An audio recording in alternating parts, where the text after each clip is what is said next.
நிகரற்ற அன்புடையனுமாகிய எல்லாம் வல்ல ஏக வல்லவனான அல்லாஹு தாலாவை போற்றி புகழ்ந்தவனாக அவனது நல்லருள் என்றென்றும் அவனது இறுதி தூதராக இந்த உலகிற்கு வருகை புரிந்த அண்ணல் நபிகள் நாயகம் முஹம்மது முஸ்தபா ரசூலே கரீம் ஸல்லல்லாஹு அலைஹி வஸல்லம் அவர்கள் மீதும் அவர்களை பின்தொடர்ந்த உத்தம நபித்தோழர்கள் மீதும் இஸ்லாமிய கல்வி ஞானத்தை உலகமெங்கும் பரப்பச் செய்த கண்ணியத்திற்குரிய இமாம்கள் மீதும் இறைவனின் நல்லடியார்கள் அனைவர் மீதும் குறிப்பாக தமிழ்நாடு முஸ்லிம் முன்னேற்ற கழகத்தினுடைய ஆயங்குடி கிளையின் சார்பாக இன்று அர்ப்பணிக்கப்படக்கூடிய இந்த 114வது ஆம்புலன்ஸ் அர்ப்பணிப்பு விழா மற்றும் சமூக நல்லிணக்க பொதுக்கூட்டத்திலே பங்கு கொண்டிருக்கின்ற நம் அனைவர் மீதும் இறைவனின் பேரருள் பொழியப்படட்டுமாக என்று பிரார்த்தித்து என்னுடைய உரையினை தொடங்குகின்றேன். இந்த சிறப்பு மிகுந்த பொதுக்கூட்டத்தையும் மக்களுக்கு சேவையாற்றக்கூடிய அவசர ஊர்தியையும் ஏற்பாடு செய்து நிகழ்ச்சியை நல்ல முறையிலே நடத்தி கொண்டிருக்கின்ற தமிழ்நாடு முஸ்லிம் முன்னேற்ற கழகத்தினுடைய ஆயங்குடி கிளையினுடைய தலைவர், இந்த கூட்டத்திற்கு தலைமை தாங்கி இருக்கின்ற அருமை சகோதரர் ஏஜே நியமத்துல்லா அவர்களே, இங்கே திருமறை குர்ஆனை ஓதி இந்த நிகழ்ச்சியை தொடங்கி வைத்திருக்கின்ற நகர மனிதநேய மக்கள் கட்சியினுடைய துணை செயலாளர் மௌலவி ஏஆர் தர்வீஸ் அஹ்மத் ரப்பானி அவர்களே, வரவேற்புரையாற்றி அமர்ந்திருக்கின்ற இளைஞரணி செயலாளர் மர்சூக் ரஹ்மான் அவர்களே, தொகுப்புரை வழங்கிக் கொண்டிருக்கின்ற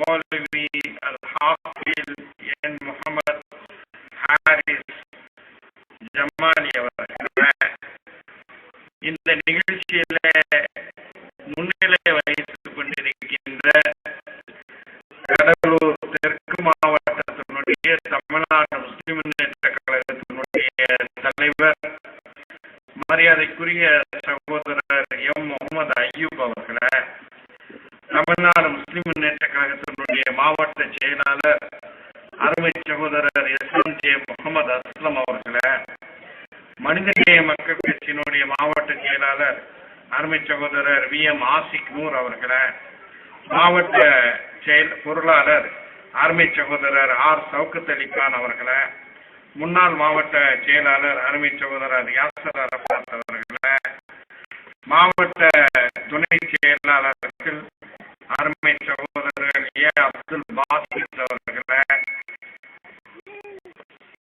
ஏ ஜாகிர் ஹுசேன் அவர்களே, ஏ ஷாஜஹான் அவர்களே, AK இப்ராஹிம் அவர்களே, MI நஸ்ருல்லா அவர்களே, மாவட்ட துணைத் தலைவர்கள் மரியாதைக்குரிய சகோதரர் MS அப்துல் பாசித் அவர்களே, அருமை சகோதரர் ஏ முகமது இக்பால் அவர்களே, இந்த நிகழ்ச்சியில நம்முடைய பணிகளை எல்லாம் ஊக்கப்படுத்தக்கூடிய வகையில பங்கு கொண்டிருக்கின்ற நம்முடைய ஆயங்குடியினுடைய பல்வேறு பள்ளிவாசல்களுடைய முத்தவழிகளாக இருக்கக்கூடிய கண்ணியத்திற்குரிய மௌலவி PA முகமது அன்சாரி அவர்களே, மரியாதைக்குரிய சகோதரர் AH முகமது ஷரீப் அவர்களே, மரியாதைக்குரிய சகோதரர் MI அப்துல் ஷுக்கூர் அவர்களே, மரியாதைக்குரிய சகோதரர் PM அப்துல் வதூத் அவர்களே, இந்த நிகழ்ச்சியில பங்கு கொண்டிருக்கின்ற பல்வேறு பொறுப்புகளில் இருக்கின்ற தமிழ்நாடு முஸ்லிம் முன்னேற்ற கழகம் மற்றும் மனிதநேய மக்கள் கட்சியின் அருமை சகோதரர்களே, இந்த நிகழ்ச்சியில மிக சிறப்பான முறையில இங்கே வாழ்த்துறை வழங்கிவிட்டு அமர்ந்திருக்கின்ற கண்ணியத்திற்குரிய மௌலவி PA ஜாஃபர் அலி ஃபாசில் மன்பை அவர்களே, தமிழ்நாடு முஸ்லிம் முன்னேற்ற கழகத்தினுடைய மார்க்க அணி செயலாளர் மௌலவி ஏ முகமது சலீம் ரப்பானி அவர்களே, ஊராட்சி மன்ற தலைவர் டி நாகராஜன் அவர்களே, ஊராட்சி மன்ற துணைத் தலைவர் AH முகமது ஆசிப் அவர்களே, அதே போல மிக சிறப்பான முறையில் இங்கே வாழ்த்துறை வழங்கி அமர்ந்திருக்கின்ற மாவட்ட உலமாக்கல் அணியினுடைய செயலாளர் மௌலவி MY முகமது அன்சாரி அவர்களே, எனக்கு முன்னர் இங்கே உரையாற்றி அமர்ந்திருக்கின்ற தமிழ்நாடு முஸ்லிம் முன்னேற்ற கழகத்தினுடைய மாநில செயலாளர் அருமை சகோதரர் கோவை செய்யத் அவர்களே, இந்த நிகழ்ச்சியிலே பங்கு கொண்டிருக்கின்ற திராவிட முன்னேற்ற கழகத்தினுடைய ஒன்றிய செயலாளர், நகர செயலாளர் உள்ளிட்ட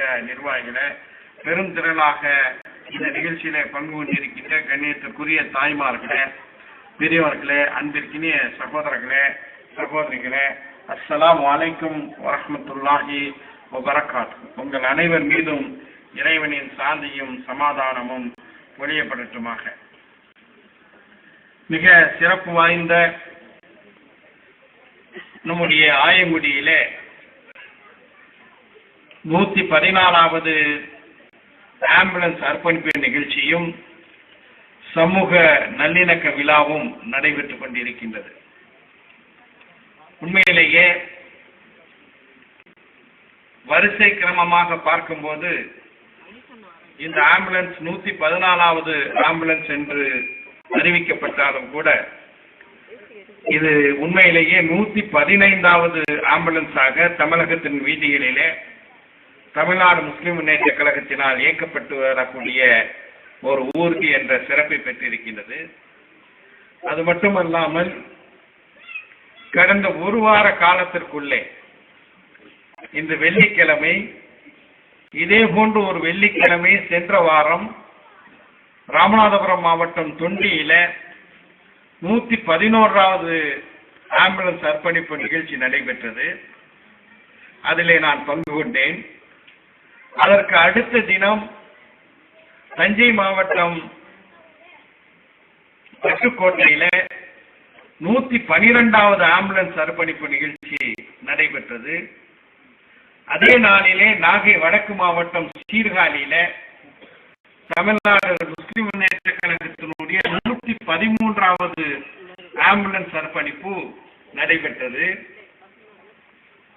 நேற்றைக்கு முந்தைய தினம் பரமக்குடியில நான் பங்கு கொண்ட நிகழ்ச்சியில தமிழ்நாடு முஸ்லிம் முன்னேற்ற கழகத்தினுடைய வரிசை எண்ணில் 115வது ஆம்புலன்ஸ், ஏனென்றால் முதலிலேயே இந்த நிகழ்ச்சிக்கு அனுமதி பெற்றதுனால நம்முடைய ஆயங்குடி ஆம்புலன்ஸ் 114ஆகவும் பரமக்குடி ஆம்புலன்ஸ் 115ஆகவும், ஆக இந்த 7 நாட்கள் இடைவேளையில தமிழ்நாடு முஸ்லிம் முன்னேற்ற கழகத்தின் சார்பாக அல்லாஹ்வுடைய மாபெரும் கிருபையினால 5 அவசர ஊர்திகள் பல்வேறு ஊர்களிலே தமிழ்நாட்டிலே அர்ப்பணிப்பு செய்யப்பட்டிருப்பதை இந்த நேரத்தில் மகிழ்ச்சியுடன் உங்களுடன் பகிர்ந்து கொள்வதில் நான் மகிழ்வடைகின்றேன்.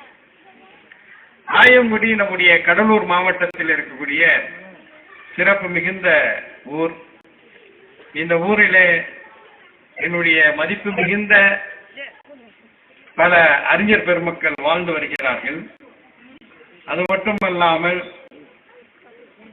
மிக அறிவார்ந்த வாலிபர்களும் இந்த ஊரிலே வாழ்ந்து வருகிறார்கள் என்பது இந்த ஊருக்கான தனி சிறப்பாக அமைந்திருக்கின்றது.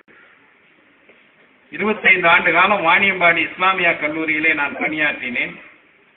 அப்படி நான் பணியாற்றக்கூடிய காலகட்டத்தில் என்னை விட வயதில் மூத்த, அனுபவத்தில் பழுத்த, உங்களுடைய ஊரை சேர்ந்த பேராசிரியர் இலாஹி பக்ஸ் அவர்கள் எங்களுடைய வாணியம்பாடி இஸ்லாமியா கல்லூரியிலே பணியாற்றிய அந்த நினைவுகள் எல்லாம் என்னுடைய உள்ளத்திலே பசுமையாக இருக்கின்றது.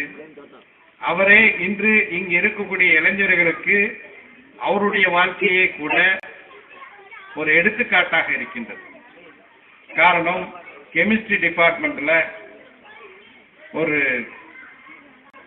பிசிக்ஸ் டிபார்ட்மெண்ட்ல ஒரு டெமான்ஸ்ட்ரேட்டராக வெறும் பிஎஸ்சி பிசிக்ஸ் படித்துவிட்டு பணியில் சேர்ந்துவிட்டு அதற்கு பிறகு அரசு இந்த டெமான்ஸ்ட்ரேட்டர்கள் பதவிகளை எல்லாம் இல்லை என்று அறிவித்த போது அதைவிட மேலான கூடுதலான தகுதி பெற வேண்டும் என்பதற்காக வேண்டி அவர் எம்ஏ வரலாறு படித்து அதோடு நின்றாரா, எம்ஃபில் படித்து அதோடு நின்றாரா, பிஹெச்டியும் வரலாற்றுத்துறையிலே பெற்று இறுதியிலே எங்களுடைய கல்லூரியிலே வரலாற்றுத்துறை பேராசிரியராக பணியாற்றி ஓய்வு பெற்றார் என்பதை இந்த நேரத்திலே நான் இங்கு இருக்கக்கூடிய இளைஞர்களுக்கு வயதானாலும் கூட அறிவிப்பெற வேண்டும், ஒரு அர்ப்பணிப்பு வேண்டும் என்றால் நிச்சயமாக சாதிக்கலாம் என்பதற்கு நம்முடைய ஊரை சேர்ந்த இலாஹி பக்ஸ் அவர்கள் மிகப்பெரிய எடுத்துக்காட்டாக இருக்கின்றார்கள். அதே போல நான் படித்த சில காலம் பணியாற்றிய புதுக்கல்லூரியில நிறுவ செயலாண்மை துறை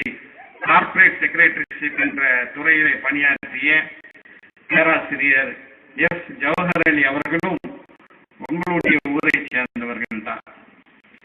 ஆக எங்களுடைய உயர்கல்வி துறையை சேர்ந்த இந்த ஊரை சேர்ந்தவர்கள் குறைந்தது 10 பேர் பேராசிரியர்களாக இருக்கின்றார்கள்.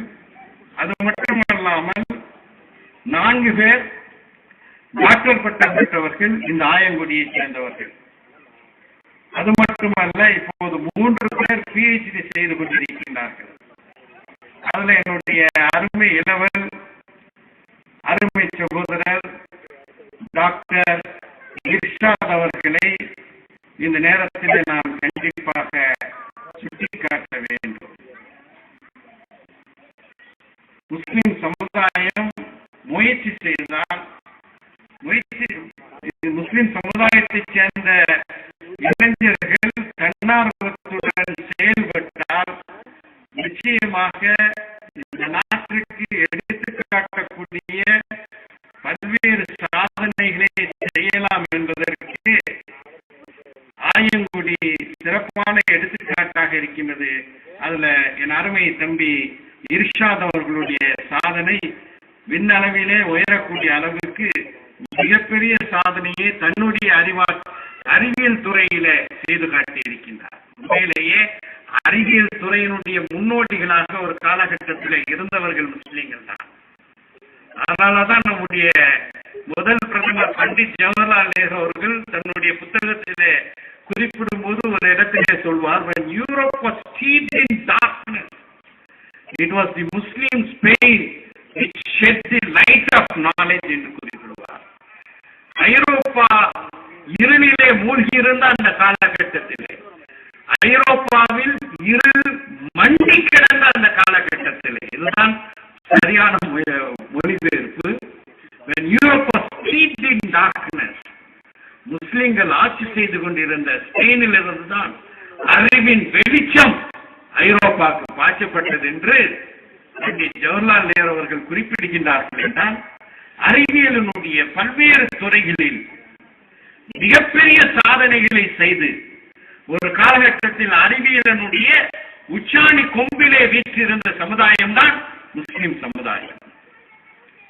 நம்முடைய முன்னோர்களால் அந்த சாதனைகளை செய்ய முடிந்திருக்கும் போது நம்மால் ஏன் செய்ய முடியாது, நம்மாலும் செய்ய முடியும் என்பதற்கு நம்முடைய ஆயங்குடியை சேர்ந்த தம்பி இர்ஷாத் ஒரு எடுத்துக்காட்டாக இருக்கின்றார். அவரை புகழ்வதற்காக நான் இங்கே இந்த வாசகங்களை குறிப்பிடவில்லை. அவரை போன்று ஊக்கம் பெற்று அவரை விட பெரிய சாதனையாளர்களாக முஸ்லிம் இளைஞர்கள் வர வேண்டும் என்பதை சுட்டிக்காட்டுவதற்காக நான் இந்த நிகழ்ச்சியை குறிப்பிட விரும்புகின்றேன். அருமை சகோதரர்களே, அது மட்டுமல்லாமல் இந்த சிறப்பு மிகுந்த விழாவுக்கு ஏற்பாடு செய்தவர்கள் இன்னொரு சிறப்பையும் இங்கே செய்து காட்டியிருக்கின்றார்கள். இது உண்மையிலேயே பாராட்டுக்குரியது. காரணம் என்னவென்றால், ஒரு ஊரிலே வாழ்கின்றோம் என்றால் அந்த ஊரினுடைய வரலாறு, நம்முடைய கடந்த தலைமுறைக்கு தெரிந்த அந்த வரலாறு நம்முடைய எதிர்கால தலைமுறைக்கும் நிச்சயமாக தெரிந்தாக வேண்டும் என்ற அடிப்படையிலே தான் இந்த நிகழ்ச்சிக்கான நுழைவாயில்கள் இதே ஆயங்குடியை சேர்ந்த பல பெருமகன்கள் சுயநலம் இல்லாமல் பொது நலத்திற்காக வேண்டி செய்த பல அற்புதமான சேவைகளை நினைவு கூறக்கூடிய வகையிலே அதை செய்திருக்கின்றார்கள். எடுத்துக்காட்டாக சொல்ல வேண்டும் என்றால், மர்ஹூம் ஏ முகமது இஸ்மாயில் சாஹிப் அவர்கள் 1967 நம்முடைய ஆயங்குடியில பெண்களுக்கு இஸ்லாமிய அறிவு கொடுக்க வேண்டும் என்பதற்காக, இலவசமாக கொடுக்க வேண்டும் என்பதற்காக தன்னுடைய சொந்த நிலங்களை வக்ஃபு செய்தார். அதே போன்று அருமை சகோதரர்களே, இந்த ஊரிலே ஆரம்ப சுகாதார நிலையம் தரம் உயர்த்தப்பட வேண்டும், அதில் வசதிகள் அதிகரித்து தரப்பட வேண்டும் என்று இந்த கூட்டத்திலே ஒரு தீர்மானம் நிறைவேற்றப்பட்டிருக்கின்றது. அந்த ஆரம்ப காலத்து அந்த ஆயங்குடி ஆரம்ப சுகாதார நிலையத்திற்கு 4 ஏக்கர் நிலங்களை கொடுத்தவர் இந்த ஊரை சேர்ந்த அருமை சகோதரர் பெரியவர் முகமது ஹுசைன் சாஹிப் அவர்கள். அதே போன்றுதான் ஜாமியா மஸ்ஜிதிற்கு வணிக வளாகத்தை கட்டி கொடுத்தவர் மௌலவி முகமது அலி அவர்கள். அவர்களையும் நாம் இந்த நேரத்தில் நம்முடைய தமுக சகோதரர்கள் இந்த விழாவின் மூலமாக நினைவுபடுத்திக் கொண்டிருக்கிறார்கள். அதே போல இந்த ஆயங்குடி மக்களுடைய முன்னேற்றத்திற்காக மிகப்பெரிய அளவிலே முயற்சி எடுத்து பாடுபட்டவர் மரியாதைக்குரிய அப்துல் குத்தூஸ் அவர்கள். அதே போல ஆயங்குடியில 30 ஆண்டு காலமாக இமாமாக பணியாற்றி இந்த ஊருக்காக வெளியூரிலிருந்து இங்கே வந்து இமாமாக பணியாற்றி தன்னை அர்ப்பணித்துக் கொண்ட மௌலவி சௌகத் அலி மிஸ்பாஹி ஹஸ்ரத் அவர்களையும் இங்கே நம்முடைய சகோதரர்கள் நினைவுபடுத்துகிறார்கள். அது மட்டுமல்லாமல் தனவந்தர்கள் தங்களிடம் இருந்த பொருளை கொடுத்திருக்கின்றார்கள். ஆலிம் தன்னுடைய அறிவை கொடுத்திருக்கின்றார். அதே போன்று தன்னுடைய உடல் உழைப்பை கொடுத்து இந்த ஊர் மக்களுக்கு சரியான முறையில குடிநீர் தர வேண்டும் என்ற அந்த சேவையில ஈடுபட்டு அந்த சேவையில ஈடுபட்ட நேரத்திலேயே தன்னுடைய உயிரை துறந்த இந்த ஊரை சேர்ந்த சாராதவர், ஆனால் இந்த ஊருக்காக பாடுபட்ட மருஹூம் ஹலீலுர் ரஹ்மான் அவர்களையும் நம்முடைய சகோதரர்கள் இங்கே நினைவுபடுத்தி இருக்கின்றார்கள். அருமை சகோதரர்களே, இதுதான் நான் இங்கே பேச வேண்டிய ஒரு தலைப்பாக இருக்கின்றது. இன்று நம்முடைய நாட்டிலே நாம் சிறுபான்மையினர்களாக முஸ்லிம்கள் வாழ்ந்து வருகின்றோம். உலகிலே வாழக்கூடிய முஸ்லிம்களில் ஒட்டுமொத்த முஸ்லிம்களில் 1/3 உலகத்தின் பல்வேறு பகுதிகளிலே சிறுபான்மையினர்களாக வாழ்ந்து வருகிறார்கள். 149 நாடுகளில் சிறுபான்மை மக்களாக முஸ்லிம்கள் வாழ்ந்து வருகிறார்கள். சிறுபான்மை முஸ்லிம்களாக நாம் வாழ்ந்து வரக்கூடிய சூழலில நம்முடைய கடமைகளும் பொறுப்புகளும் கூடுதலாக இருக்கின்றது என்பதை முதலிலே நாம் கவனத்தில் எடுத்துக்கொள்ள வேண்டும். இது ஒரு மிக முக்கியமான விரிவான தலைப்பு. விரிவாக பேசுவதற்கு இப்போது கால அவகாசம் இல்லை. ஆனாலும் கூட கவனிக்க வேண்டிய ஒரு விஷயம், முஸ்லிம்கள் உலகத்திலே பெரும்பான்மையாக முஸ்லிம்கள் வாழக்கூடிய நாட்டிலே மெஜாரிட்டியாக பெரும்பான்மையாக வாழ்ந்து வரக்கூடிய முஸ்லிம்கள் ஒரு வகை. அதே போல பெரும்பான்மையாக பிற சமயத்தை சேர்ந்த பிற கொள்கைகளை பின்பற்றக்கூடிய பிற பண்பாடுகளை உடைய மக்களுக்கு இடையில சிறுபான்மையினர்களாக முஸ்லிம்கள் வாழ்கிறார்கள். இது இன்னொரு வகை. என்ன முஸ்லிம்கள் அந்த மாதிரி வகைப்படுத்துகிறீர்களே என்று நீங்கள் கேட்கலாம். நான் வகைப்படுத்துவதற்கு காரணம் புரிந்து கொள்வதற்காக வேண்டி, பெரும்பான்மையாக வாழக்கூடிய முஸ்லிம்களுக்கு என்னென்ன கடமைகள் இருக்கின்றதோ அதெல்லாம் நிச்சயமாக அந்த அடிப்படை கடமைகள் அனைத்தும் சிறுபான்மையாக வாழக்கூடிய முஸ்லிம்களுக்கும் உண்டு. அதுல எந்த விதமான மாற்று கருத்துக்கும் இடம் இல்லை. ஆனால் சிறுபான்மையாக வாழக்கூடிய முஸ்லிம்களுக்கு கூடுதல் பொறுப்புகள் இருக்கின்றது என்று நான் சொன்னால் அது மிகையாகாது. எல்லாருக்கும் அந்த பொறுப்பு இருக்கின்றது. எல்லா முஸ்லிம்களுக்கும் அவர்கள் பெரும்பான்மையாக வாழ்ந்தாலும் சிறுபான்மையாக வாழ்ந்தாலும் அந்த பொறுப்பு இருக்கின்றது. ஆனால் இந்த பொறுப்பை சிறுபான்மையாக வாழக்கூடிய முஸ்லிம்கள் அதிலே தனி கவனம் செலுத்தி அந்த பொறுப்பையும் கடமையும் நிறைவேற்றுவதற்கு கடமைப்பட்டிருக்கின்றார்கள். எனக்கு முன்னர் இங்கே உரையாற்றிய திண்டுக்கல்லில் இருந்து நம்முடைய ஆயங்குடிக்கு தராவிய தொழுகை நடத்துவதற்காக வருடந்தோறும் வரக்கூடிய கண்ணியத்திற்குரிய இந்த ஹாஃபிஸ் மௌலவி அவர்கள் மிக சிறப்பான ஒரு உரையை இங்கே ஆற்றினார்கள்.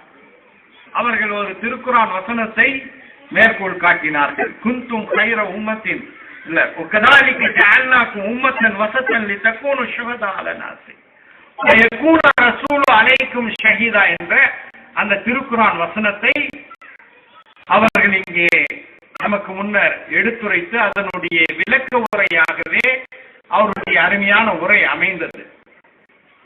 அல்லாஹு தஆலா திருக்குரானிலே முஸ்லிம் சமுதாயத்தை ஒரு இடத்திலே நான் மேற்சொன்ன இந்த வசனத்திலே உம்மத்தே நடுநிலையான சமுதாயம் என்று குறிப்பிடுகின்றார். இன்னொரு இடத்திலே நம்முடைய சகோதரர் கோயவை செய்தவர்களும் நம்முடைய அன்சாரி ஹசரத் அவர்களும் அதே போல நம்முடைய மரியாதைக்குரிய மௌலவி ஜாஃபர் அலி அவர்களும் இந்த வசனத்தை திரும்ப அவர்கள் மேற்கோள் காட்டினார்கள். அந்த வசனத்திலே அல்லாஹ் தஆலா சொல்கின்றான், குந்தும் ஹைர உம்மத்தின் உஹ்ரிஜத்தில் இன்னாஸ் தஅமுருன பில் மஅரூஃப் தன்ஹவுன அனில் முன்கர் என்று சொல்கின்றான்.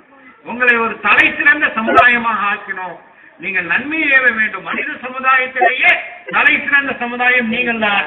நீங்கள் நன்மையை ஏவ வேண்டும், தீமையை தடுக்க வேண்டும் என்று அல்லாஹ் தஆலா குறிப்பிடுகின்றான். அருமை சகோதரர்களே, இந்த உம்மத்து வஸ்த் நடுநிலை சமுதாயம் என்றால் என்ன, ஹைர உம்மத் என்றால் என்ன என்ற அந்த பொருளுக்கு நாம் செல்வதற்கு கடமைப்பட்டிருக்கின்றோம்.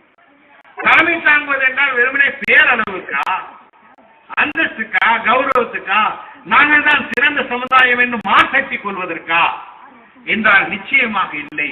நம்முடைய சொல்லால், நம்முடைய செயல்களால், நம்முடைய நடைமுறைகளால், நம்முடைய பழக்க வழக்கங்களால் தனிப்பட்ட மக்கள் மட்டுமல்ல, ஒரு சமூகமாக, ஒரு சமுதாயமாக முஸ்லிம்கள் மிக சிறப்பான எடுத்துக்காட்டாக வாழ்வதற்கு கடமைப்பட்டு இருக்கின்றார்கள்.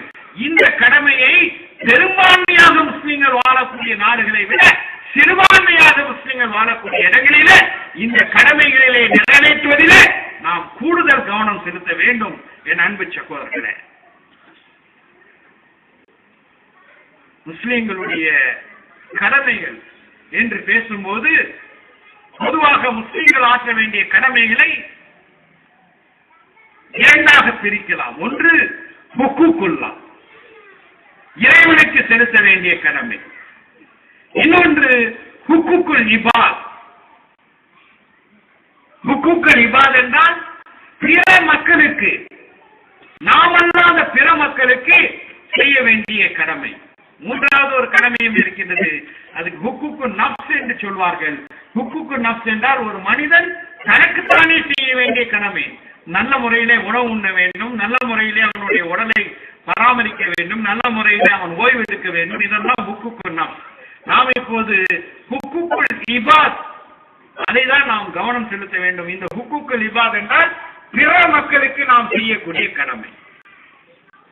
அதுவும் குறிப்பாக சிறுபான்மையினர்களாக முஸ்லிம்கள் வாழும்போது இந்த கடமையை ஆற்றுவது அவர்களுடைய இன்றியமையாத தேவையாகவும் அமைந்திருக்கின்றது. இதன் விளைவாகத்தான் அருமை சகோதரர்களே, தமிழ்நாடு முஸ்லிம் முன்னேற்ற கழகம் என்ற இந்த பேரமைப்பு ஆகஸ்ட் மாதம் 1995 இழந்த உரிமைகளை மீட்பதற்கும் இருக்கும் உரிமைகளை காப்பதற்காக வேண்டியும் என்ற முழக்கத்துடன் கருப்பு வெள்ளை கொடிகளுடன் தமிழகத்தினுடைய வீதிகளிலே வனம் வந்தது. தொடக்கத்திலே பாபரி மஸ்ஜித் இடிக்கப்பட்ட அந்த நேரத்திலே ஒரு பதட்டமான சூழலிலே இந்த நாட்டினுடைய அரசியல் அமைப்பு சட்டம் சிறுபான்மை மக்களான முஸ்லிம்களுக்கு, கிறிஸ்தவர்களுக்கு, இன்ன பிற சிறுபான்மை மக்களுக்கு சந்திரிக்கக்கூடிய உரிமைகள் சரியான முறையிலே நிலைநாட்டப்பட வேண்டும் என்பதை மையமாக வைத்து அந்த காலத்தின் அவசியத்தின் விளைவாக தமிழ்நாடு முஸ்லிம் முன்னேற்ற கழகம் தொடங்கப்பட்டது.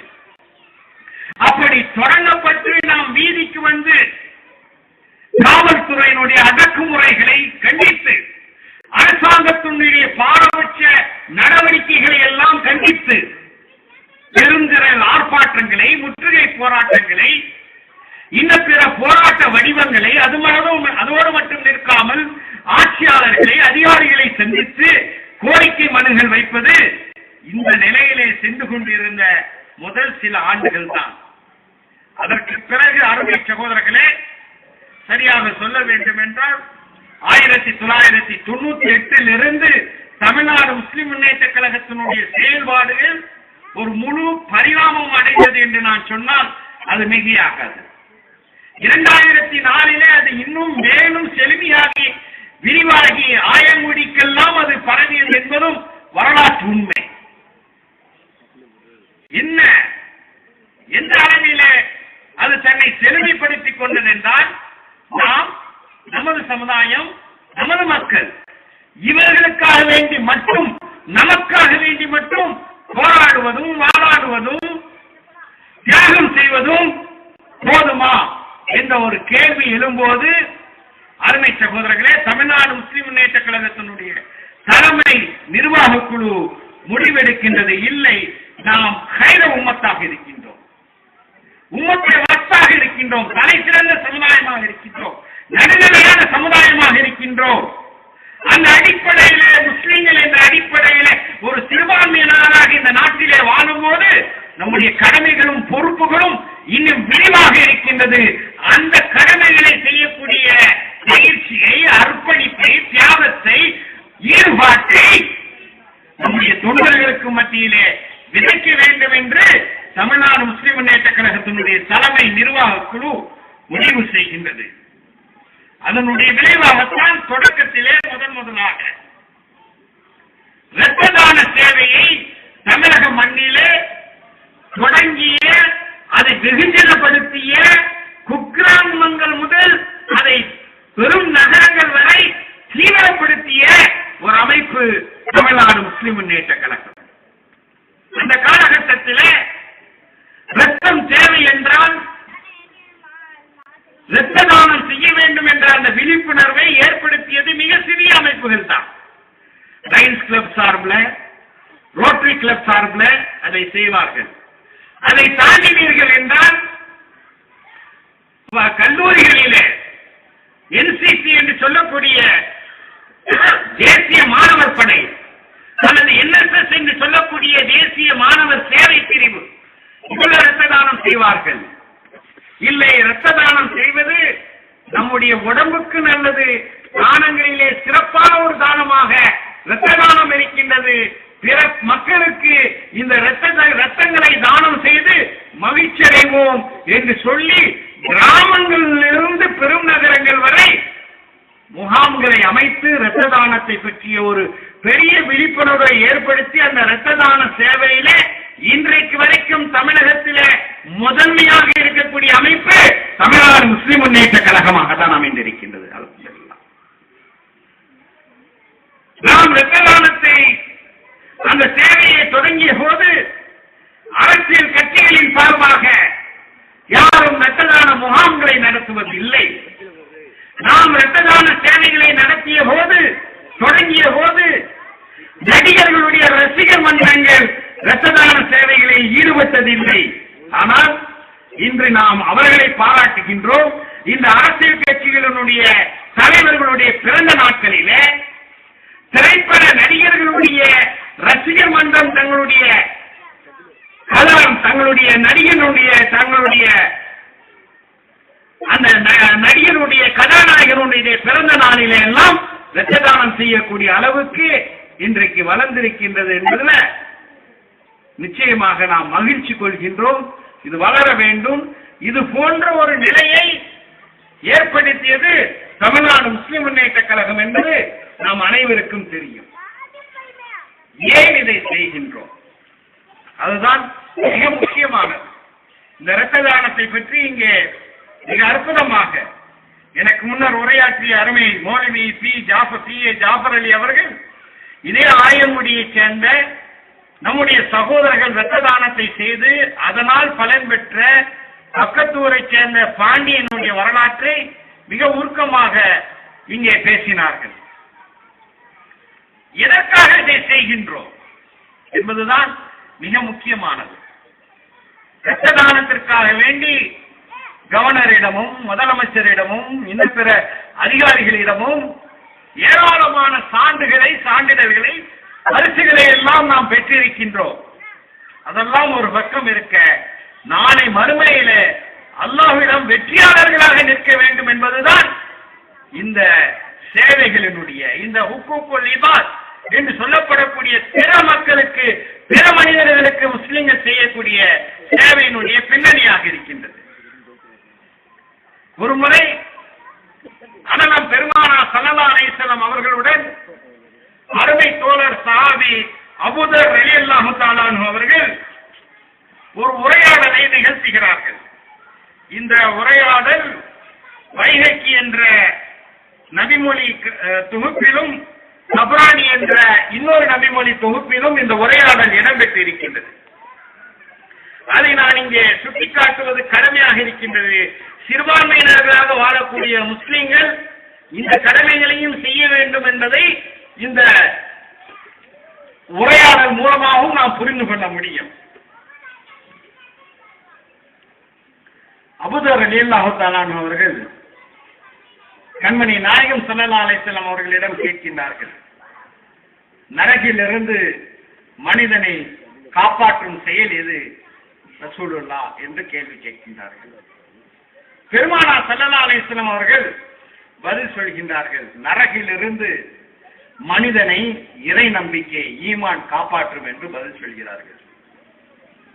அடுத்ததாக அபூதர் அதோடு நிற்கவில்லை, இது ஒரு நீண்ட சம்பாஷணை, நீண்ட உரையாடல். அடுத்ததாக அபூதர் அவர்கள் கேட்கின்றார்கள், இந்த நம்பிக்கையோடு நாம் நிறுத்திக் கொள்ளலாமா, அதுக்கு பிறகு வேற எதுவும் செய்ய வேண்டுமா என்று, நற்செயல் எதுவும் செய்ய வேண்டுமா என்று கேட்கும்போது நபிகள் நாயகம் ஸல்லல்லாஹு அலைஹி வஸல்லம் அவர்கள் பதில் சொல்கின்றார்கள், இறைவன் வழங்கியவற்றிலிருந்து செலவு செய்ய வேண்டும் என்று குறிப்பிடுகிறார்கள். அது ஒரு நற்செயல். அதோடு நிற்கிறாங்களா அபூதர்? அடுத்ததாக கேள்வி கேட்கிறாங்க, நான் ஏழையாக இருந்தால், ஒருவர் ஏழையாக இருந்தால் அவர் என்ன செய்வார்? அவருக்கு செல்வம் இருக்காத பணம் கொடுக்கிறது. பெருமானார் ஸல்லல்லாஹு அலைஹி வஸல்லம் அவர்கள் பதில் சொன்னார்கள், அவர் நன்மையை ஏவி தீமையை தடுக்கட்டும் என்று சொன்னார்கள். அடுத்ததாக அபூதர் கேட்கின்றார்கள், நன்மையை ஏவி தீமையை செய்ய முடியாத ஒரு நிலையில ஒரு மனுஷன் இருக்கான், அப்ப அவன் என்ன செய்யணும்? எதிர்க்க வேண்டியது கேள்வி, சொர்க்கத்துக்கு போறதுக்கான வழியை கேட்டுக்கொண்டிருக்கிறார். அப்ப நபிகள் நாயகம் ஸல்லல்லாஹு அலைஹி வஸல்லம் அவர்கள் சொல்கின்றார்கள், தெரிந்த கல்வியை அவர் பிறருக்கு கற்றுக் கொடுக்கட்டும் என்று சொல்கின்றார்கள். கல்வியினுடைய அவசியம் இங்கே பார்க்கின்றோம். இந்த ஆயங்குடியில நம்முடைய மர்ஹூம் முகமது இஸ்மாயில் சாஹிப் அவர்கள் பெண்களுக்கான ஒரு கல்வி கூடத்தை அமைத்திருக்கின்றார்கள் என்றால் இதெல்லாம் ஒரு சதக்கத்துல் ஜாரியா, அவருடைய காலகட்டத்தில் செய்துட்டு போயிட்டார். ஆனால் அது தொடர்கின்றது. அந்த நன்மையும் அவரை என்ன செய்யும்? தொடர்ந்து கொண்டே போகணும். அவர் மரணித்து விட்டாலும் அது தொடரக்கூடிய ஒரு நிலையை பார்க்கின்றோம். அப்ப கல்வி கற்றுக் கொடுக்க வேண்டும். அதோடு நிற்கின்றாரா அபூதர் ரலியல்லாஹு தஆலா அவர்கள்? அதுவும் ஏனாவிட்டால் நபிகள் நாயகம் ஸல்லல்லாஹு அலைஹி வஸல்லம் அவர்கள் சொல்கின்றார்கள், தெரிந்த தொழிலை பிறருக்கு கற்றுக் கொடுங்கள் என்று குறிப்பிடுகின்றார்கள். இது எல்லாம் நம்ம செய்ய வேண்டியது. எதுக்காக வேண்டிய இந்த நபிமொழியை குறிப்பிடுறேன் என்றால், உங்கள்ட்ட பணம் இருந்தா செலவு செய்யுங்க, கல்வி இருந்தால் பிறருக்கு படிச்சு கொடுங்க, தொழிற்கல்வி தெரிஞ்சால் அந்த தொழில் கல்வியை மற்றவங்களுக்கு படிச்சு கொடுங்க. இதெல்லாம் சோனத்திற்கு போகக்கூடிய வழிகள் என்று பெருமானார் ஸல்லல்லாஹு அலைஹி வஸல்லம் அவர்கள் பதில் சொல்கின்றார்கள். அபூதர் கேட்கின்றார், அவருக்கு கல்வி இல்ல, தொழில் கல்வி இல்ல, அப்ப அவர் என்ன செய்யணும்? நம்பிக்கை கொண்டுட்டார். அதோடு நிற்க வேண்டுமானா இல்ல, அதோடு இன்னும் செய்ய வேண்டும்ங்கிறது தான் இந்த நபிமொழி. ஒரு வகையில நம்முடைய கோவை செய்தவர்கள் திருக்குர்ஆனுடைய சின்னஞ்சிறு சூறாவாக இருக்கக்கூடிய சூரத்துல் அஸ்ர், வல் அஸ்ர் என்று ஆரம்பிக்கக்கூடிய அந்த சூறாவுக்கு விளக்கம் சொன்னாங்க. அந்த சூறாவுக்கு இன்னொரு விளக்கமாக இந்த நபிமொழியை அமைந்திருக்கின்றது. ஏனென்றால் காலத்தின் மீது சத்தியமாக, வல் அஸ்ர் இன்ன இன்சான லஃபீ குஸ்ர், நிச்சயமாக மனிதன் நஷ்டத்தில் இருக்கின்றான் என்று அல்லாஹ் காலத்தின் மீது சத்தியமிட்டு மனிதன் நஷ்டத்தில் இருக்கின்றான் என்று சொல்லிவிட்டு அதற்கு அடுத்ததாக யார் நஷ்டத்தில் இல்லை என்று சொல்லும் போது இல்லல்லதீன ஆமனு, யார் ஈமான் கொண்டார்களோ அவர்கள் நஷ்டத்தில் இல்லை. அதோடு அந்த குர்ஆன் வசனம், அந்த திருக்குர்ஆன் சூரா முடிவடைந்து விட்ட நம்பிக்கை கொண்டா போதும், ஈமான் கொண்டா போதும், நாம் வெற்றியாளராக ஆகிவிடுவோம், நஷ்டவரையாக மாட்டோம் என்று நாம் நினைத்துக் கொள்ளலாம். ஆனால் அல்லாஹ் தஆலா வல்லாஸ்ரி இன்னல் இன்சான லஃபீ குஸ்ர் இல்லல்லதீன ஆமனு என்று அந்த சூறாவை முடிக்கவில்லை. இல்லல்லதீன ஆமனு வஅமிலு ஸாலிஹாத்தி, அமலன் சாலிஹன் என்ற நற்செயல்களை செய்ய வேண்டும். அதற்கு பிறகு வத்தவாஸௌ பில் ஹக்கி வத்தவாஸௌ பிஸ்ஸப்ர், சத்தியத்தையும் பொறுமையும் ஒருவருக்கு ஒருவர் போதித்துக் கொள்ள வேண்டும் என்று தொடர்கின்றார். அதுக்கு ஒரு விளக்க உரையாகத்தான் அண்ணன் பெருமானார் ஸல்லல்லாஹு அலைஹி வஸல்லம் அவர்களுடைய அருமை தோழர் அபூதர் ரலியல்லாஹு தஆலா அவர்களுக்கும் பெருமானாருக்கும் நடைபெறக்கூடிய இந்த சம்பாஷணை, இந்த உரையாடல் இன்னும் தொடர்கின்றது. அப்போ தொழில் கல்வி இல்ல, பணமும் இல்ல, அப்படிப்பட்டவர் என்ன செய்யணும் அப்படின்னு சொல்லும் போது அநீதி இழைத்தவர்களுக்கு அவர் உதவட்டும் என்று பெருமானார் ஸல்லல்லாஹு அலைஹி வஸல்லம் அவர்கள் சொல்கின்றார்கள்.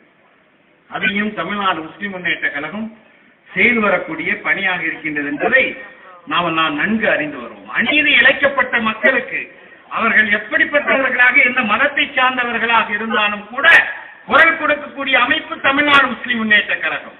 அதனுடைய தொடக்க காலத்திலேயே இன்னும் எனக்கு பசுமையாக நினைவு இருக்கின்றது. தமிழ்நாடு முஸ்லிம் முன்னேற்ற கழகம் முதலிலே தடாவை எதிர்த்து ஒரு பேரணி, அப்ப நாகூரிலே நடைபெற்ற கலவரத்தை எதிர்த்து காவல்துறை மீது நடவடிக்கை எடுக்க சொல்லி அந்த பேரணி கோட்டையை நோக்கி நடத்தியது. அதற்கு அடுத்ததாக அப்பாவியாக கைது செய்யப்பட்டவர்களை விடுதலை செய்ய சொல்லி சென்னை குரலகத்துக்கு முன்பு ஒரு பெரிய உண்ணாவிரத போராட்டத்தை நடத்தியது.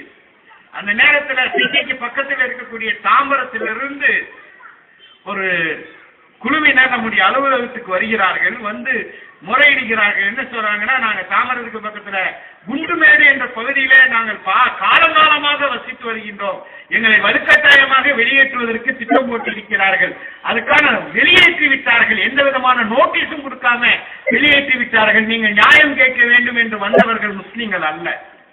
நான் சொன்ன இந்த சம்பவம் இன்று நடைபெற்றதல்ல, 1995 நடைபெற்றது. எனவே ஒண்ணுமே முடியாத அநீதி இழைத்தவர்களுக்காக அவர் உதவட்டும் என்று பெருமானார் ஸல்லல்லாஹு அலைஹி வஸல்லம் அவர்கள் பதில் சொல்கின்றார்கள். அப்போ அடுத்ததாக அபூதர் நிற்கவில்லை. அவர் பலவீனமானவராக இருந்தால், ஒரு பலம் வாய்ந்தவராக இருந்தால் தான் அநீதி இழைத்தவனுக்கு எதிராக நின்று வாழாட முடியும், போராட முடியும், கேள்வி கேட்க முடியும். இவரே பலவீனமாக இருக்கிறார். அப்ப அவர் என்ன செய்யட்டும் அப்படின்னு ஒண்ணு நபிகள் நாயகம் ஸல்லல்லாஹு அலைஹி வஸல்லம் அவர்கள் பதில் சொல்கிறார்கள். அபூதரே, உமது சகோதரனுக்கு நன்மை செய்யும் எண்ணமே உமக்கு இல்லையா? இந்த மாதிரி தொடர்ந்துட்டே கேள்வி கேட்டுக்கிறீங்களா?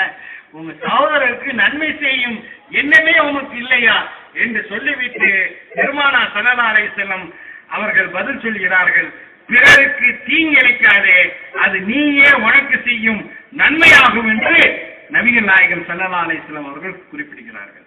மற்ற மக்களுக்கு தீங்கிழைக்காமல் இருப்பதே உனக்கு தீங்கிழைக்கக்கூடிய ஒரு அதிகாரம், தீங்கிழைக்கக்கூடிய ஒரு கோபம், தீங்கிழைக்கக்கூடிய உணர்ச்சி எல்லாம் இருந்தாலும் கூட மற்ற மக்களுக்கு நீ தீங்கிழைக்காதே, அதுவே உனக்கு நன்மையாக முடியும் என்று நபிகள் நாயகம் ஸல்லல்லாஹு அலைஹி வஸல்லம் அவர்கள் பதில் சொல்கின்றார்கள். அடுத்ததாக அபூதர் ரலியல்லாஹு தஆலா அவர்கள் தன்னுடைய கேள்வியை நிறுத்தவில்லை.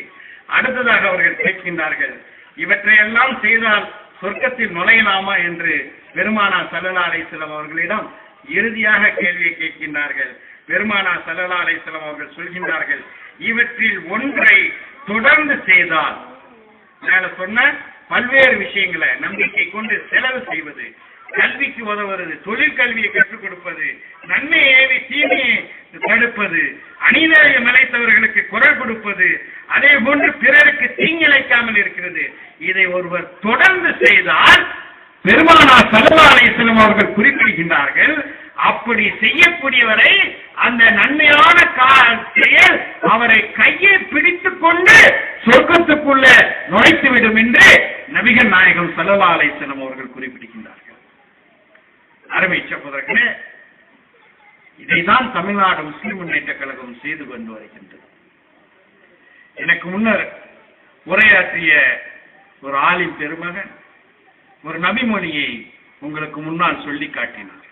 நாளை மறுமையிலே ஆரோக்கியமில்லா ஒரு அடியான் அல்லாஹுக்கு முன்னால் கொண்டு வந்து நிறுத்தப்படுவான். அவனை பார்த்து அல்லாஹ் கேட்பான், நான் நோயுற்று இருந்தேன், என்னை நீ கவனிக்க வரவில்லையே, என்னை நீ விசாரிக்கவில்லையே என்று கேட்கும் போது அந்த அடியான் பதில் சொல்லுவான், இறைவா உனக்கா நோயா, உனக்கு எப்படி நோய் வரும் அப்படின்னு அந்த அடியான் கேட்கும் போது அல்லாஹ் பதில் சொல்லுவான், என்னுடைய இந்த அடியான் நோயுற்று இருந்தான், அவனை நீ கண்டு அவனை நலம் விசாரித்திருந்தால் என்னை நீ அங்கே கண்டிருப்பாய் என்று அல்லாஹு தஆலா குறிப்பிடுகின்றான். அதே போல பசித்திருந்தேன், ஆடை இல்லாமல் இருந்தேன் என்றெல்லாம் அல்லாஹ் ஒவ்வொரு அடியான கேட்கும் போது உனக்கு எப்படி பசி வரும், உனக்கு எப்படி ஆடை, என்னுடைய இந்த அடியான் பசியோடு இருந்தான், அவனுக்கு உதவி இருந்தால் என்னை நீ அங்கே கண்டிருப்பாய். இந்த அடியான் ஆடை இல்லாமல் இருந்தான், அவனுக்கு ஆடை கொடுத்திருந்தால் என்னை இங்கே நீ கண்டிருப்பாய் என்று இறைவனின் ஏழையின் சிரிப்பில் இறைவனை காண்போம் என்று சொன்னார் பேரறிஞர் அண்ணா. 1450 ஆண்டுகளுக்கு முன்னால் இறைவனை காண்பதற்கான வழி என்ன என்பதை காட்டிக் கொடுத்த, சொல்லிக் கொடுத்த, பயிற்றுவித்த மார்க்கம் இஸ்லாமாக விளங்குகிறது. அருமை சகோதரர்களே, கோவை சையத் அவர்கள் தன்னுடைய உரையில 2004ஆம் ஆண்டு டிசம்பர் மாதம் 26ஆம் தேதி சுனாமி என்ற ஆழி பேரலை தமிழகத்தினுடைய கடற்கரை ஓரம் எத்தகைய அழிவுகளை ஏற்படுத்தியது என்பதை பற்றி எல்லாம் சொன்னார்கள். நம்முடைய மாவட்ட உலமா அணி செயலாளர் மௌலவி அன்சாரி அவர்களும் அதை குறிப்பிட்டார்கள். அவர் சொன்ன சம்பவம் எப்பொழுது நடைபெறுகின்றது என்றால், சுனாமி டிசம்பர் 26ஆம் தேதி நடைபெற்று முடிந்து விட்டது. அதற்கு ஒரு 10 நாள் கழித்து மீட்பு பணிக்காக ராணுவத்தினர்கள் வந்திருக்கின்றார்கள். பல்வேறு சமூக சேவர்கள் எல்லாம் அரைக்கால் ட்ரௌசரை போட்டு கூட வந்ததாக சொல்கிறார்கள். இப்படிப்பட்ட ஒரு சூழலில நாகப்பட்டினத்திலே ஒரு வீட்டிலிருந்து, நாகப்பட்டினத்துக்கு பக்கத்துல ஒரு கடற்கரை கிராமத்துல ஒரு வீட்டிலிருந்து பெரிய துர்நாற்றம் வருகின்றது. யாரும் அருகில் போறது கூட தயங்குறாங்க. அந்த நேரத்தில் நம்முடைய சகோதரர்கள் உள்ளே சொல்கிறார்கள், அவர் குறிப்பிட்டது போல பல நாள் முன்னால் இறந்து அழுகிய நிலையில் சடலங்கள், கையை விட்டா பொஸ்குன்னு உள்ள போகுது. அப்படிப்பட்ட சடலத்தை நம்முடைய தொண்டர்கள் தூக்குகிறார்கள். அப்படி தூக்கிய தொண்டர்களிலே ஒரு 15-16 வயது நிரம்பிய ஒரு சிறுவனும் உண்டு. இந்த காட்சியை சென்னையிலிருந்து வரக்கூடிய நக்கீரன் வார விடுமுறை இதழினுடைய செய்தியாளர் பிரகாஷ் பார்த்து கொண்டிருக்கின்றார். அந்த சடங்குகள்லாம் முடிஞ்ச பிறகு அந்த தமுமுகவினுடைய இளம் தொண்டனை கூப்பிட்டு கேட்கின்றார் பிரகாஷ், தம்பி, நாங்கெல்லாம் தூரத்துல நிக்கிறோம், அவ்வளவு வாட தூரத்திலே எங்களுக்கு அடிக்கின்றது, நீங்க இந்த சடலத்தில எல்லாம் சுமந்து செஞ்சிருக்கிறீங்க, எதுக்காக தம்பி இதை செய்றீங்க அப்படின்னு கேட்கும் போது அந்த இளம் தொண்டன் தமிழ்நாடு முஸ்லிம் முன்னேற்ற கழகத்தினுடைய நோக்கத்தை தெளிவாக புரிந்து கொண்டு அவன் சொல்கின்றான், பிரகாஷ், இதை பகிரங்கமாக சென்னையிலே நடைபெற்ற ஒரு நிகழ்ச்சியில, பொதுவான நிகழ்ச்சியில சுனாமியை பற்றி தன்னுடைய அனுபவங்களை பேசும்போது இந்த நிகழ்ச்சியை சுட்டிக்காட்டி பேசுகின்றார். அந்த தமுமுகவினுடைய இளம் தொண்டன் சொன்ன பதில் என்னை அதிர்ச்சியிலே உரைய வைத்து விட்டது. எங்க கட்சிக்கு புகழ் வேண்டும், எங்கள் தலைவர்களுக்கு புகழ் வேண்டும்,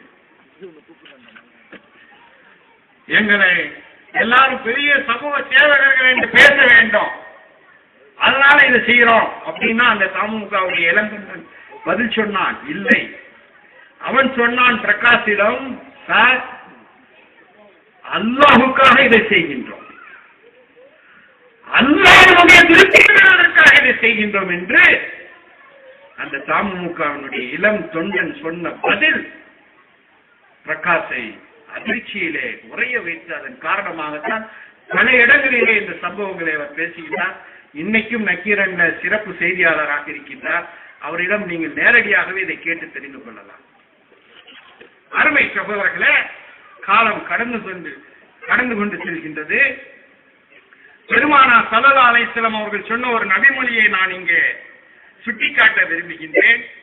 எவ்வளவு பெரிய எதிரிகள் ஆட்சி கட்டிலே இருந்தாலும், இந்த சமுதாயத்தை அழித்தொழிக்க வேண்டும் என்ற நோக்கத்தில் யார் கங்கணம் கட்டி இருந்தாலும் கூட, அப்படி கங்கணம் கட்டி கொண்டிருந்தவர்கள் எல்லாம் பிறகு ஒன்று திருந்திருக்கின்றார்கள் அல்லது அவர்கள் அழிந்திருக்கின்றார்கள். இதுதான் உலக வரலாறாக இருக்கின்றது. எப்படி திருந்தினார்கள் என்று நீங்கள் பார்க்கும்போது, முஸ்லிம்கள் என்ற அடிப்படையில சிறப்பான முறையில இந்த மார்க்கம் சொல்லக்கூடிய அனைத்து விஷயங்களிலும் கடமையான நோன்பு, தொழுகை, ஹஜ்ஜி, ஜகாத் இதெல்லாம் நிறைவேற்றக்கூடிய அதே நேரத்தில் ஒரு முஸ்லிம் பிற மனிதர்கள் மீது கருணை காட்டக்கூடியவன். பெருமானார் ஸல்லல்லாஹு அலைஹி வஸல்லம் அவர்கள் சொன்ன நபிமொழி புகாரில இடம்பெற்றிருக்கின்றது. யார் மக்களுக்கு கருணை காட்டவில்லையோ அவருக்கு இறைவனும் கருணை காட்ட மாட்டான் என்று பெருமானார் ஸல்லல்லாஹு அலைஹி வஸல்லம் அவர்கள் சொல்கின்றார்கள். ஏன் இப்படிப்பட்ட ஆட்சியாளர்கள் வருகிறார்கள் என்பதை ஒரு முறை நாம் நம்முடைய சமூகம் சுய பரிசோதனை செய்ய வேண்டும். இந்த அருமையான நாட்டிலே, மதசார்பற்ற நாட்டிலே, ஜனநாயக நாட்டிலே இத்தனை ஆண்டு காலம் நமக்காக கிடைத்த பல்வேறு வாய்ப்புகளை எல்லாம் நாம் எப்படி பயன்படுத்திக் கொண்டோம், எப்படி நம்முடன் அண்டி வாழக்கூடிய, நம்முடன் இணைந்து வாழக்கூடிய பிற சமூக மக்களுக்கு நம்மால் கிடைத்த பலன் என்ன என்பதை நாம் ஒரு பக்கம் நிறுத்து பார்க்க வேண்டும். அருமை சகோதரர்களே, அந்த அமமுக இளந்தொண்டன் சொன்ன செய்திக்கு நான் வருகின்றேன். இன்னொரு நபிமொழியில பெருமானார் ஸல்லல்லாஹு அலைஹி வஸல்லம் அவர்கள் சொல்கின்றார்கள், மனிதகுலம் முழுவதும் இறைவனின் குடும்பமாகும். நன்றாக கவனிக்க வேண்டும். மனிதகுலம் முழுவதும் இறைவனின் குடும்பமாகும். இறைவனின் குடும்பத்தை சார்ந்தவர்களுடன் பலவீனமானவர்கள், ஆதரவற்றவர்கள் என்று அனைவருடனும் எவர் நல்ல முறையில நடந்து கொள்கிறாரோ அவர்தான் மனிதர்களிலேயே அல்லாஹ்வின் நேசத்திற்குரியவர்கள் என்று பெருமானார் ஸல்லல்லாஹு அலைஹி வஸல்லம் அவர்கள் குறிப்பிடுகின்றார்கள். சாதியாக, கொள்கை ரீதியாக, மொழி ரீதியாக, மத ரீதியாக பெருமானார் ஸல்லல்லாஹு அலைஹி வஸல்லம் அவர்கள் இந்த நபிமொழியில மனித குலத்தை பிரிக்கவில்லை. முழு மனித குலமும் இறைவனின் குடும்பம். இந்த இறைவனின் குடும்பத்தை சேர்ந்தவர்களுடன் யார் நல்ல முறையிலே நடந்து கொள்கிறாரோ, யார் அவருக்கு உதவுகிறாரோ அவர்தான் அல்லாஹ்வினுடைய நேசத்திற்குரியவர் என்று பெருமானார் ஸல்லல்லாஹு அலைஹி வஸல்லம் அவர்கள் சொல்கின்றார்கள். இப்போது நினைத்து பாருங்கள் அந்த இளம் தொண்டனை. அருமை சகோதரர்களே, அல்லாஹ்வுக்காக செய்கின்றோம் என்றால் அல்லாஹ்வினுடைய அந்த நேசத்தை பெற வேண்டும் என்ற நோக்கத்திலேதான் அருமை சகோதரர்களே அவர்கள் செயல்பட்டார்கள் என்பதை நாம் புரிந்து கொள்ள வேண்டும். இந்த இந்தியா என்ற இந்த மகாத்தான நாட்டிலே இது போன்ற அனைத்து மக்களுடனும் நம்முடைய நல்லுறவு பலமாக வேண்டும் என்பதற்காக வேண்டிதான் இப்படிப்பட்ட சேவைகளை தமிழ்நாடு முஸ்லிம் முன்னேற்ற கழகம் தமிழக மண்ணிலே தொடங்கி நடத்தி வருகின்றது. நான் மிக தன்னடக்கத்துடன் சொல்லிக் கொள்ள விரும்புகின்றேன். இன்னைக்கு புதிதாக நம்முடைய சமூகத்திலே பல்வேறு இயக்கங்கள், கட்சிகள் எல்லாம் வரலாம். ஆனால் சேவை செய்ய வேண்டும் என்ற அடிப்படையிலே தொடங்கி தமிழகம் முழுவதும் மக்களை, இளைஞர்களை தீமையிலிருந்து தடுத்து நன்மையான காரியத்தின் பக்கம் இழுத்து சென்று இந்த நன்மையின் மூலமாக சொர்க்கத்திற்கு அழைத்து செல்லக்கூடிய வழியை சொன்ன இயக்கம் அல்லாஹ்வுடைய கிருபையினால் தமிழ்நாடு முஸ்லிம் முன்னேற்ற கழகமாக தான் இருக்கின்றது. ஆம்புலன்ஸ் சேவைகளை பற்றி ஏராளமாக பேசலாம். எனக்கு முன்னர் உரையாற்றிய சகோதரர்கள் மிக தெளிவாக சொல்லிவிட்டார்கள். எத்தனை நம்முடைய ஆம்புலன்ஸ் உடைய முதுகில அனைத்து சமுதாய மக்களுக்காக வேண்டியும் என்று எழுதப்பட்டிருக்கக்கூடிய அந்த வாசகங்கள் வெறுமனே எழுத்துகள் மட்டுமல்ல, அவை அன்றாடம் தமிழகத்தில் பல்வேறு ஊர்களிலே ஜீவனுடன் செயல்படக்கூடிய ஒன்றாக இருக்கின்றது. அருமை சகோதரர்களே, இந்த ஆம்புலன்ஸை ஆயங்குடியிலே நாம் அர்ப்பணித்து விட்டோம். இத்துடன் நம்முடைய பணிகள் முடிவடைந்து விட்டது என்ற நிலை இல்லாமல் இந்த கிளையைச் சேர்ந்த சகோதரர்கள் அபூதர் ரலியல்லாஹு தஆலா அவர்களுக்கும் நபிகள் நாயகம் ஸல்லல்லாஹு அலைஹி வஸல்லம் அவர்களுக்கும் நடைபெற்ற அந்த உரையாடலை நான் உங்களுக்கு சொன்னேன். அந்த உரையாடலிலே நன்மை ஏவி தீமையை தடுப்பது, ஏழைகளுக்கு உதவுவது, தொழிற்கல்வி கற்றுக் கொடுப்பது, கல்வி கற்றுக் கொடுப்பது என்றெல்லாம் அந்த பட்டியல் நீளுகிறது. இதெல்லாம் செஞ்சா சொர்க்கத்துக்கு இந்த நற்செயல்கள் கையில கூட்டிட்டே போகும் என்று நபிகள் நாயகம் ஸல்லல்லாஹு அலைஹி வஸல்லம் அவர்கள் சொன்னார்கள். இறுதியாக இன்னொரு நபிமொழியை சொல்லி என்னுடைய உரைக்கு முற்றுப்புள்ளி வைக்க விரும்புகின்றேன். பிற சகோதரனுக்கு உதவும் காலம் எல்லாம் இறைவன் உனக்கு உதவி புரிந்து கொண்டே இருப்பான் என்று நபிகள் நாயகம் ஸல்லல்லாஹு அலைஹி வஸல்லம் அவர்கள் சொன்னார்கள். இஸ்லாம் இந்த உதவி செய்வதில் பற்றி இதை மார்க்க ரீதியாக பிரித்து பார்க்கின்றது என்று சொல்வது தவறு. அண்டை வீட்டுக்காரன் பசித்திருக்க தான் மட்டும் புசித்திருப்பவன் உண்மையான மூமின் என்பது நமக்கு நன்றாக தெரிந்த திருக்குர்ஆன் வசனம், நன்றாக தெரிந்த பெருமானார் ஸல்லல்லாஹு அலைஹி வஸல்லம் அவர்களுடைய நபிமொழியாக இருக்கின்றது. ஒரு பாதையிலே நடந்து செல்லும் போது அங்க இருக்கக்கூடிய இடையூறை நீக்கினால் அது ஈமானுடைய வெளிப்பாடு என்பதும் நபிகள் நாயகம்